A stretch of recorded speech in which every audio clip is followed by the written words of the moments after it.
Ooh, welcome everybody to the best daily sports betting show on the planet. I'm Lawrence Presman. My co-host is the incredible and yet slightly annoying Teddy Covers, and we've got a hell of a show lined up for you guys. Marco D'Angelo, co-founder of the greatest company on the planet, WagerTalk.com. He will be joining us. He's going to look at the Dallas New York Giants game. Oh yeah, it goes tonight. He's got a pick for you on that game, and it has been, not that anyone cares, presidentially approved. He's also got a play on Cincinnati at Carolina. We've got Jeff, the Herb, Petch, Mad Russian, and 6 other million nicknames he's got coming on after that. He's going to look at the Chiefs and the Chargers, and he was going to look at the Browns and the Raiders, but Teddy got in there first with a big game breakdown on that. And Kyle Anthony to end the show with some UFC. My presidential pick will be on the Rams and the Bears. Welcome, everybody. It's betting time. Marco D'Angelo, my brother, how are you, man? I'm a little bit excited today, dude. I like that color on you, Marco. You look very blue. How are you, man?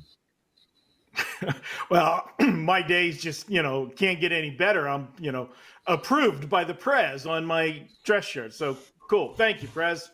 I had an extra bounce in my step now. Oh, well, you know what? At your age, I'm just glad you have a step. So welcome to the show. It's Thursday night football. Dallas is playing the New York Giants. Last we saw this matchup, the Cowboys whooped this team 40-0. I think we have a different Dallas team than we did in that matchup. How are you betting this game? Well, one of the problems is we don't know what Dallas team we have. Do we have the Dallas team that dismantled the Cleveland Browns in week 1, or do we have the Dallas team that got dismantled 2 weeks in a row by the Saints in Baltimore? Now, last week, I think, was a situation where Baltimore was coming in. Baltimore was 0-2. That was a must-win game for Baltimore. They were like a wounded animal. They played like it. They came out of the gate from the start and jumped all over Dallas, built up a big lead in the game. Final score makes it look like Dallas, hung around in that game, but it was all garbage time points. But the thing about it is, it got them some momentum at the end of the game. There's no question about that.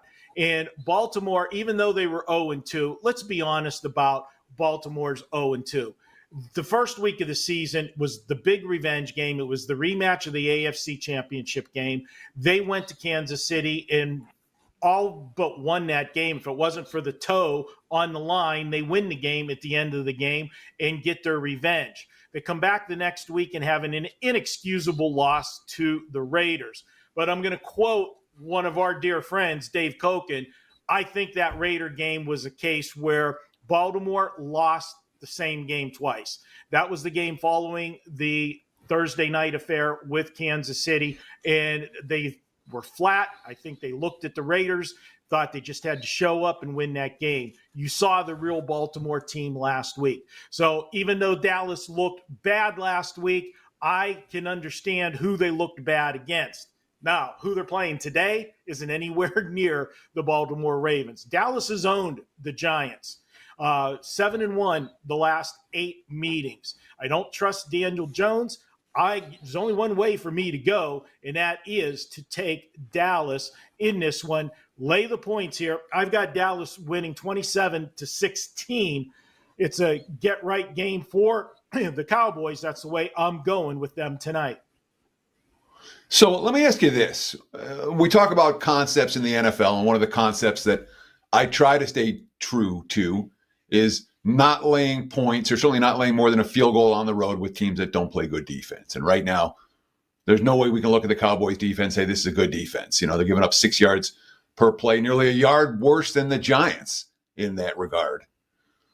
Do you trust the Cowboys defense to actually get stops in this ballgame? Because that's what they're going to need to do in order to cover the number. And Teddy, that's an absolutely great point. And I've always said for years, if I can get the better defense getting points, that's generally the way I'm going to go. The problem with that is, and you're right in the comparison about the Dallas defense, but do you trust the New York Giants and Daniel Jones? Both defenses have been getting torched, and I think Dallas, the 3 games they've played, the teams they've played have been 3 better teams. Do you trust Daniel Jones to trade points with this Cowboy offense? Yeah, I'll give you the edge on the defense, but I think I got a bigger edge on the Cowboys offense versus the Giants offense. And I just don't see them trading points. Marco D'Angelo joining us, everyone. Marco, Teddy and I actually had a long phone call yesterday about this. We spoke a lot about the Dallas-New York Giants game. And, my original thought was Dallas. Oh, Teddy, enough, man. Like, what is the But we point? didn't. That wasn't a game we talked about a lot. I'm like, Yes, I'm not we playing the did. game. Yes, we did.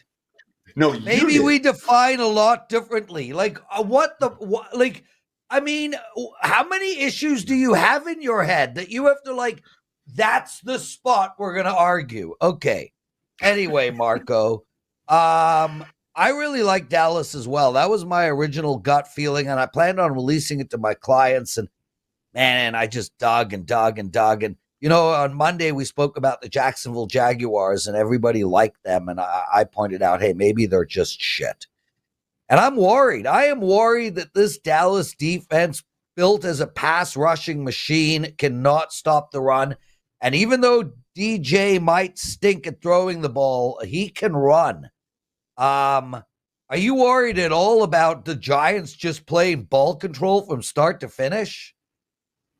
Again, like I said, they can do that, but if they don't punch it into the end zone, okay, and they're trading field goals for touchdowns with Dallas, you're going to get separation. And if Dallas gets separation and has that double-digit lead, then it puts pressure on the Giants that they can't do that run and pound the football, and that's when they force the issue.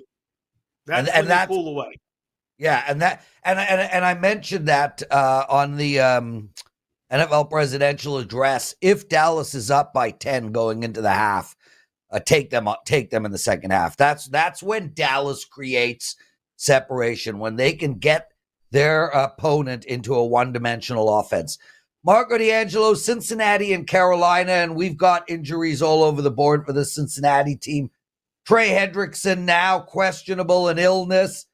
Tanner Hudson questionable. Jamar Chase questionable. Joe Burrow, sore wrist. I'm sure he'll play.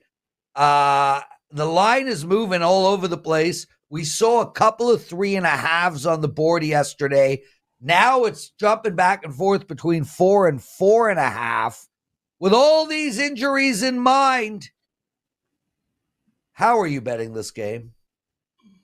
Well, it's a tough game, but you know what? I hate to use the phrase must win, but boy, it is must win for the Cincinnati Bengals. And this is one of those spots for the Bengals. Talk about it. I'll keep the theme going. Lose the same game twice. They came in last week on Monday Night Football playing the Redskins. Oops, they can't say that anymore. The Commanders, and they were coming off that Kansas City game. They did everything in that Kansas City game, but actually win it. Questionable call once again for the Chiefs. Bailed them out on 3rd and 16 or 4th and 16, whatever it was, to keep the game alive. And Kansas City found a way to beat them at the end. This is a spot where I thought they went in there, and watching that game was a situation where they felt they just had to show up and win, and that wasn't the case. Washington's offense is doing well this year, no question about it. Offensive coordinator Cliff Kingsbury has got Jaden Daniels looking like this year's version of C.J. Stroud. They're doing things. They got a mobile quarterback. The Bengals defense we know is bad, but they couldn't get pressure on Daniels. This week, they're playing a quarterback that's a statue. And Andy Dalton, what he did last week, went into the Raiders. Hey, he caught the Raiders. And you know what? The Raiders, we've seen this song and dance before. They give you a good game, and then what do? They come back and lay an absolute egg. Want to talk about a team that played like they were fat and sassy? Want to talk about a quarterback that came in, got the start because Bryce Young was so horrific in his first 2 games, and he just lit up the Raiders. One point about that game, as I said, they didn't get pressure on Andy Dalton. Even though he's immobile in the pocket, Max Crosby wasn't 100%. Now, I know the Cincinnati defense is not good, but they got to dial up some blitzes to help the defense out and put pressure on Andy Dalton. Plus the fact you had a new coach in Carolina. You had Andy Dalton that hadn't played in a while. You didn't know what the game plan was going to be, what he was going to do. Now you got a week of game film to look at and dissect. And again, as I said, you can't put more must win on a team that's 0-3 that was expected to be one of the Super Bowl contenders. I'm going with it. Take Cincinnati, lay the points this week against Carolina. Marco, a couple of follow-ups. I'll go first. I did a breakdown of this game myself yesterday, and I'm with you 100%. But my question to you is, why is the Cincinnati defense getting so much shit from you? Now, I understand they played like total garbage against Washington. But prior to that game, you would have been like outstanding performance by the Cincinnati defense against Kansas City. Yes, New England moved the ball up and down, didn't score a touchdown. This Kansas City team for the last 3 years has been built around their defense. It was one bad game. Why are they so shit? Well, that's the Achilles heel of this team coming into the season. And Prez, for whatever reason, and if you remember that week against Kansas City, I had Cincinnati as a 5% play. One of the reasons is, for whatever reason, Cincinnati always plays Kansas City well. You go back and look at it. Joe Burrow is the one quarterback that has had success against the Chiefs. I can't give you the answer for that. But last week they were flat as a pancake, in my opinion. Horrible. And there's just a bad effort. You're going to get everything they got. They got to throw the kitchen sink. They got to take chances in this game. Not that Zach Taylor doesn't always take chances, 4th and 2s and things. They can't go to 0-4. 0-4, their season's basically dead in the water. Yeah, but are they good enough? I mean, that's my only question here, Marco. I mean, if we're just talking about this year, is this point spread right? It feels like this point spread has a whole lot of expectation built into it about what Cincinnati's supposed to be and what Carolina looked like the first 2 weeks before they made the quarterback change. But certainly if we're going on last week's results, we're not going to see Cincinnati. And again, last week's results is not enough. But this year's results, since he can't be -4 here, there's got to be stuff baked into that line. There's definitely some baked into that. But also, Teddy, you got to put in this mix as well. Carolina is not as bad as they were the first 2 weeks of the season. There's no question about that. They're also not as good as they looked last week against the Raiders. They're somewhere in between. And I think Cincinnati is somewhere in between what we saw last week and what we saw against Kansas City. I still have them, my numbers have Cincinnati winning this game by 11 points. I got them 31-20. Yeah, they'll give up some points, but I just don't see Carolina being able to match points with them. And again, just like we said in the Dallas game, if Carolina falls behind by 2 scores and have to abandon the run and become one-dimensional, Andy Dalton's a statue. I don't care if you got a bad defense or not. When you become one-dimensional, it's easier to play defense. And that's what I think is going to happen, since he's going to jump on them early and, just keep putting them. What do you have to promote? Well, I'm going to promote what we've got going site-wide at WagerTalk. This is the most exciting time of the year. The next 4 months, you've got every sport going at one time. We've got college football, NFL. You've got baseball playoffs and World Series. You've got hockey starting in a couple weeks. You've got the NBA and college basketball around the corner. You can buy a 90-day all-access package for $849. We'll add 30 days to that package, giving you 120 days for $849. That comes out the cheapest that you can get it. You get every sport, and yeah, that includes all of those 5% plays from the cappers. This is not just for me. It's site-wide, any capper at WagerTalk. And remember, those 5% plays sell for $35. And if you want to speak about me, those 5% plays, we hit the 5% we promoted last week again. Now 10-2 the last 12 with those. Head over to wagertalk.com, pick your favorite capper, and lock them in for 4 months. There we go. Marco D'Angelo, everyone. Lots of shows still left. Jeff the Mad Russian coming up. We also have Kyle Anthony as well. I got something stuck in my throat, Teddy. It's still haven't had a cigarette yet, and so much phlegm.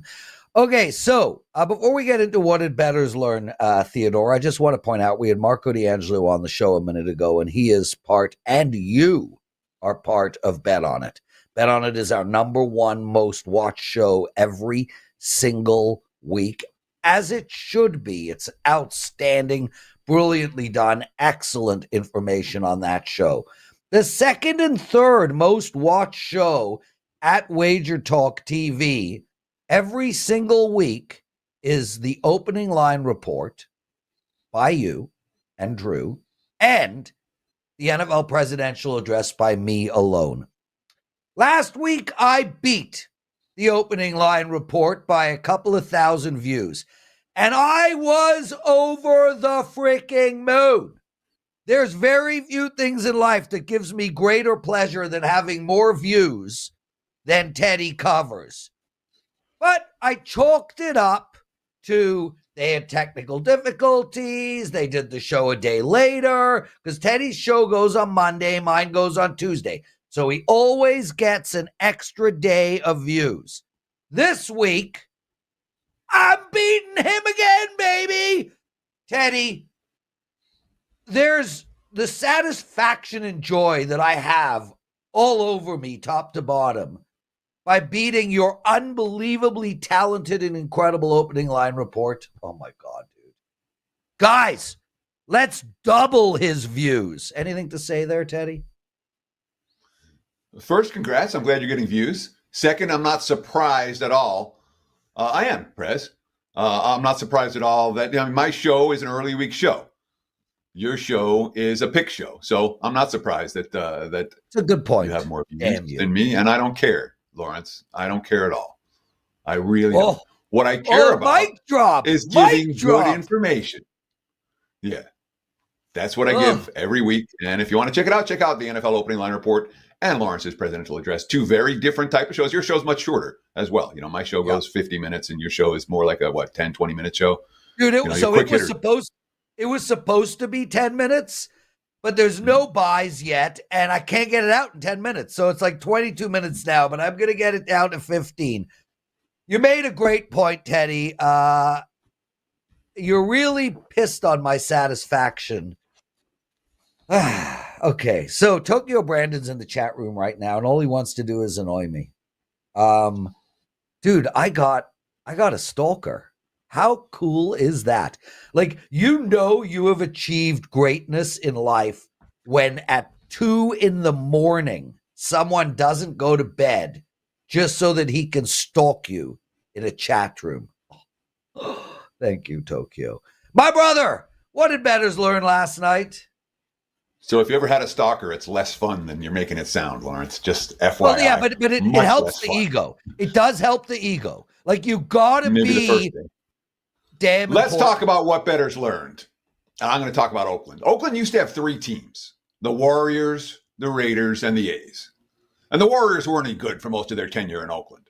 But the A's and the Raiders won championships. When I was a kid, these were marquee franchises. Absolutely.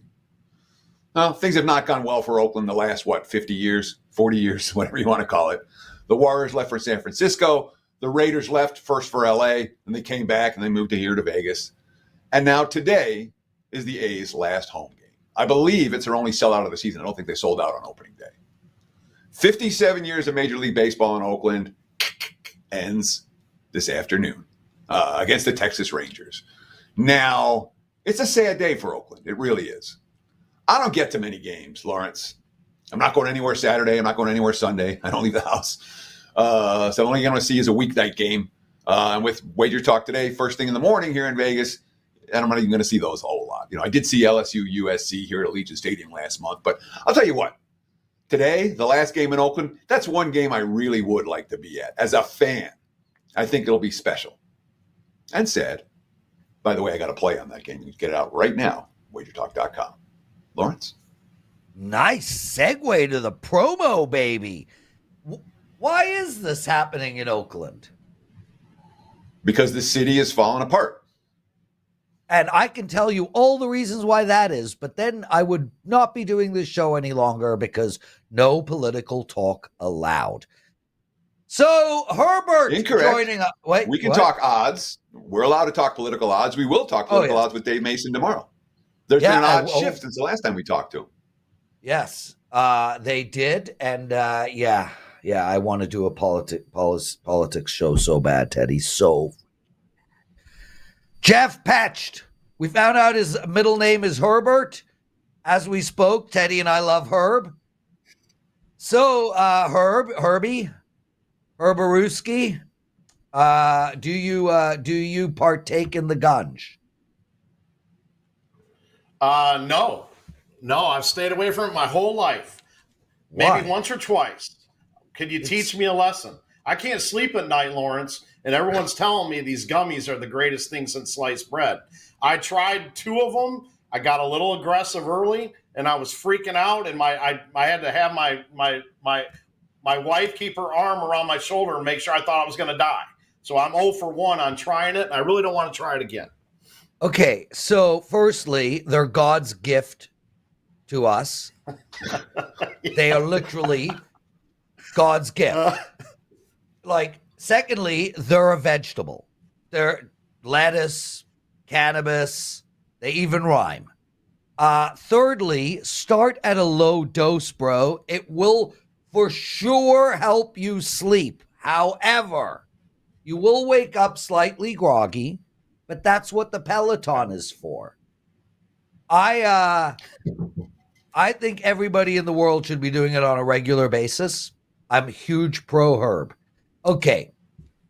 So, you want to do Kansas City? Let's do Kansas City first. Line is now 7. Yes. Where are you going to go in this game, Jeff? It's very rare for me to lay these kind of points with on a road favorite, especially if it's a division game too as well. It's very rare, but I just can't seem to avoid this one, guys. The Chargers are going to be without both their stud offensive tackles and Slater and Alt. Both are ranked top 15 in PFF. We know how good they are. On the defensive side of the ball, Bosa might play with a hip injury, but I don't think he will. You got their strong safety, Derwin James, is out on suspension. He won't be playing. And, like you said, I did see a little movement. This line was 8.5, now all the way down to 7, because we're hearing news that Herbert, was caught without a walking boot on, and he's looking like he's making some progress with that ankle. My gut here tells me that Herbert is not going to play in this game. I just think with their bye week being in week 5, I just don't see how Harbaugh doesn't just sit him right here, try to get his ankle back to close to 100%, look forward into week 6 when they play Denver, try to get that ankle close to 100%. If all those 5 guys that I just named right there, with Slater, Alt, Bosa, James, and Herbert, if all those 5 guys are sitting, that's 5 first-round draft picks that are out of the game. Even if Herbert decides that he wants to play, he doesn't do good under pressure. PFF has him ranked dead last, 23.1 ranking under pressure. You want to know who he's tied with? Bryce Young. And Caleb and Caleb Williams and Willis are actually ranked higher than him under pressure. So I know Mahomes has not been lights out at all. He's averaging only 219 a game, 5 touchdown, 4 picks. But I feel like with these extra possessions that he's going to get in this game, this is going to be his coming out party. So I think this one might get ugly. I think I'll take the Chiefs here in a runaway, guys. So Kansas City has been remarkably adept at winning close games. I went back their last 17 games. They've only won by more than a touchdown 4 times. One of them came by 8 points. One of them came by 10 points. They're winning a lot of games by a single score. That seems to be their MO right now. They're really good at it. Does that concern you at all? We're talking about laying a price. We're in a game where KC's got to win this by more than a touchdown, given their MO has been lots and lots of close games. Yeah, Teddy, and they could easily be 0-3, as you and I know. I just think that this game is going to be a runaway. I feel like they got potential here for a 14-plus victory. It does concern me that they play a lot of close games. I just feel like you give that offense that many additional possessions, and with Tyler Heineke, who I think is going to be at the helm for the Chargers with no offensive tackles on either side, I think this one's going to be a blowout. But yes, to answer your question, they don't really blow a lot of people out, so it does concern me. Well, listen, Jeff, if ever you're concerned, I suggest edibles. Anyway, Teddy, your question you just asked was literally exactly what came to mind for me, and that is that this Kansas City team, they just don't create any separation, and it's not just this year. This is a regular occurrence with this team, and also for some reason they find themselves down or playing at their worst in the first half. I will tell you guys this: if you want a great bet, take the Chiefs in the second half if they are down or tied. Their adjustments are second to none. But, Jeff, I'm with Teddy here, man. I don't think I can get to the window. I think it's just too many points. I mean, with that all said, Kansas City has been paying the refs off for a couple of years, so you might get a missed pass interference call at the end of the game on a backdoor cover that goes wrong because the ref had them as well.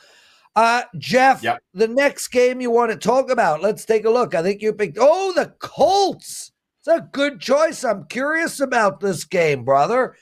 They're playing Pittsburgh.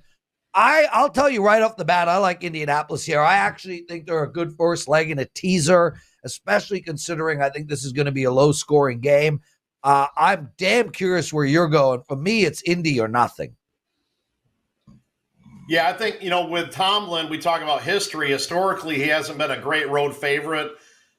His record there is 30, 40, and 3 as a road favorite. Last year, Pitt walked into Indy, and they got their socks knocked off them. They lost. They got smoked. I think it was 13-30. They got beat in Indy last year. So, Pitt is still sitting around. They're 28th in passing yards, 24 in points, and they're dead last in offensive touchdowns. That luck is eventually going to run out. Now, their defense, guys, has just been playing lights out, unbelievable, holding to opponents to 9 a game. I do agree with you, Lawrence. It's going to be a low-scoring game. I just don't see a Justin Fields squad being 4-0. You can't live on 172 yards a game, 2 touchdowns in 3 games. You just can't do it. On the other side, I know what Teddy's probably going to say. Anthony Richards has been probably one of the worst in the league. He's been absolutely brutal. They found a way to win that game last week with him going 10 for 20, 176 yards, no touchdowns, 2 picks. They still find a way. My stock in this game, honestly, is more about Shane Steichen. I've got a lot of faith in him. I think you're going to see Taylor run probably 30-plus carries here. I think the Colts go back-to-back and get a W here at home. Tough place to play. Give them to me +1.5.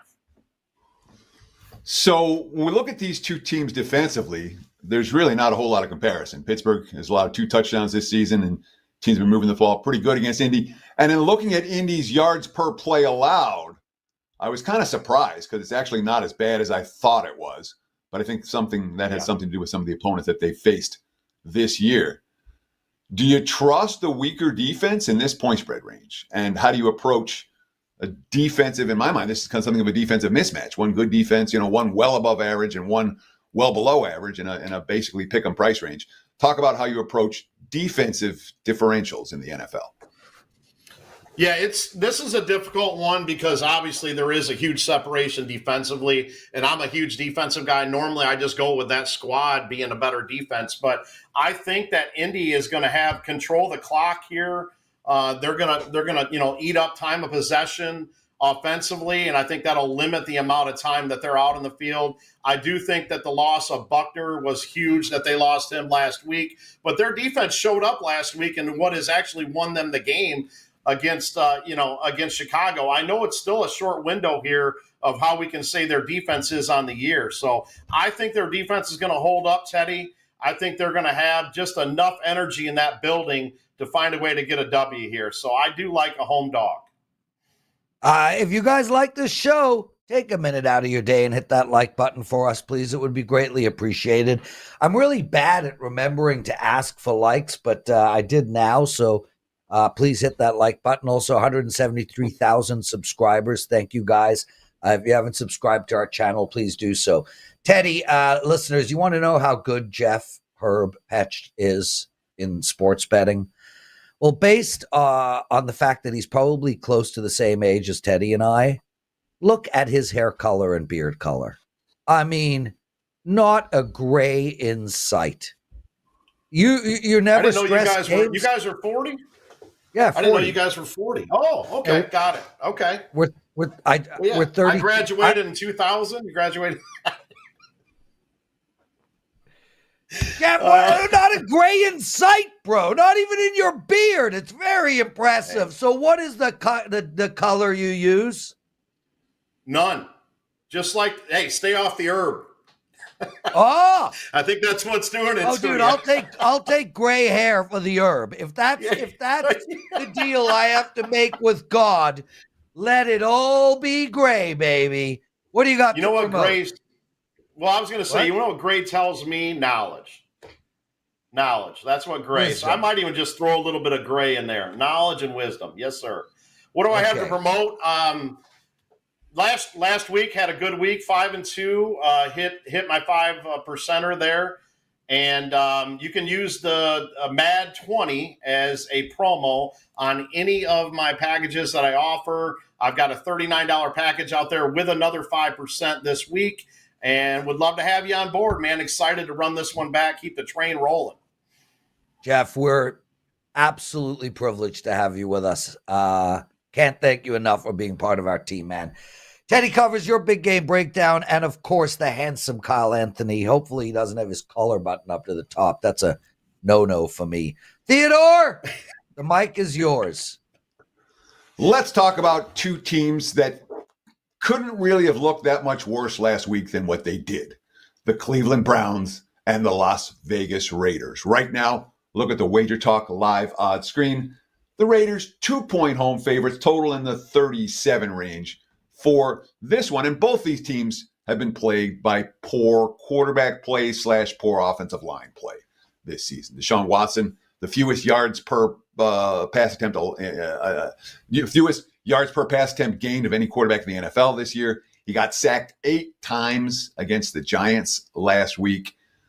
You know, they only had 217 total yards, 3.4 yards per play. They got injuries on the offensive line, although a lot of guys questionable in that regard. Only Wyatt Teller is expected to be out for sure. The Raiders had a box score that lied. You know, they won yards per play 6.2 to 5.6 in a game where they trailed 36-7 and got a whole bunch of garbage time yards and points. But we're talking about a pair of teams, 1-2 straight up, 1-2 against the spread. If either team is going to do anything this season, this is kind of the week to get going. It's a very meaningful game for both squads. And of course, Antonio Pierce got some big headlines. You know, I think there was definitely some individuals that make business decisions and will make business decisions going forward as well. We got our ass whooped. I would have booed us too. Those tend to be bet on type of quotes. There's a problem here, though, for the Raiders, and I would call it a fundamental mismatch at the line of scrimmage. Only one of these two teams has a potentially dominant unit. The Browns' defense, when Myles Garrett is healthy, and Garrett's questionable right now. If Garrett plays, the Browns' defense has, we're going to dominate the game potential. When you talk about coordinators, Luke Getsy versus Jim Schwartz. Luke Getsy, the Raiders OC, Jim Schwartz, the Browns DC. That, my friends, is a coaching mismatch. It really is. So Allegiant home field isn't worth a whole lot. You know, not like the Raiders have been these monsters against the spread at home. And when you talk about one unit that's capable of dominating, the only unit there is the Browns defense. So let's watch this injury report. You know, I want Willis and or Conklin and or Garrett in the lineup for the Browns. If those guys end up playing, I think Cleveland is very worthy of a wager. Look, if you like this type of breakdown, we appreciate all of the support that we get at WagerTalk Media, WagerTalk.com, and of course, all the great shows that we have here. Give us a like, give us a follow, and join more than the 170,000 who have subscribed to the WagerTalk YouTube channel. Lawrence, back to you, my friend. Teddy, what do you think of the total in this game? I like the under in all Cleveland games right now. And it's amazing how low all the totals are. Remember 2 years ago, every total was in the 50s. So I'm concerned about the under here because I think the Browns defense has a chance to be very disruptive. That's the only, if you're creating defensive scores and getting field position in your favor, that can turn bad offenses into mediocre offenses very quickly. So I haven't looked, but I'm guessing around 18 will be the team total under for the Raiders. I'm hearing maybe you like that. Makes some sense. Wouldn't talk you out of it. 37, the prevailing number right now. I'm just looking at team totals right now. And the Raiders, I'm seeing 19.5 as the opening number, or the prevailing current number.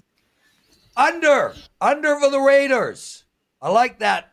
Teddy covers. Lawrence Presman, you're watching Wager Talk Today. Hit that like button. Kyle Anthony joining us. Kyle, what's up, my brother? Needs to have some indica gummies. He needs to. Why? I think that's going to help some of his sleep pattern. Yeah, you're right. You're right. Look at us experts. This show brought to you by Papa Herb. You're right. Indigo would help him. Jeff, if you're listening, dude, just start with like 5 milligrams, man. And if it doesn't work, go to 7. Like, just try to ease it up, bro. Ease it up.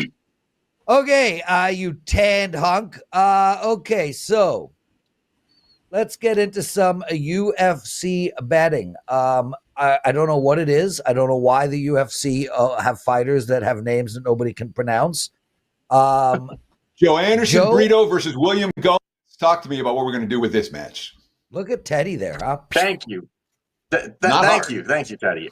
So in this matchup here, we've got Joanderson Brito here. He's around a minus 280 favorite. On the other side here, you've got William Gomis. He's around a plus 225 underdog. Now, when you're looking at this spot here, you've got some clashing styles. You've got Brito, who's going to come forward, who's going to look to throw big, heavy shots, be aggressive, and really look to push that pace. While Gomis on the other side here is a kind of guy that wants distance, wants space, utilizes kickboxing. And the big issue for me here in this spot for him is the fact that he's extremely low volume. Now, he does have skills. He's got some nice combinations, but the volume to me is very, very low. And in this spot here, against such an aggressive fighter, that really is kind of one of the worst strategies that you can have here. And really the best way to counter someone who's very, very aggressive is have aggression yourself. Show resistance, push forward, have volume. And those are the things that can work. The issue is that that's not Gomis' style. That's not how he fights. That's just not how he really goes out there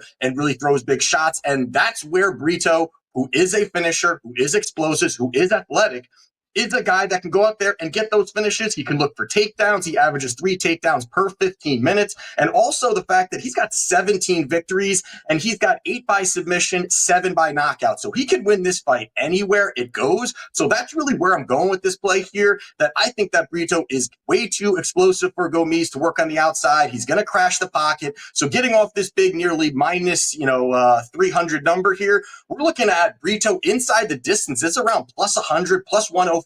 I think it's a likely path and how he gets it done on Saturday. So I'm curious. This total's 2.5 juice to the over. Is this a 3-rounder or a 5-rounder? This is a 3.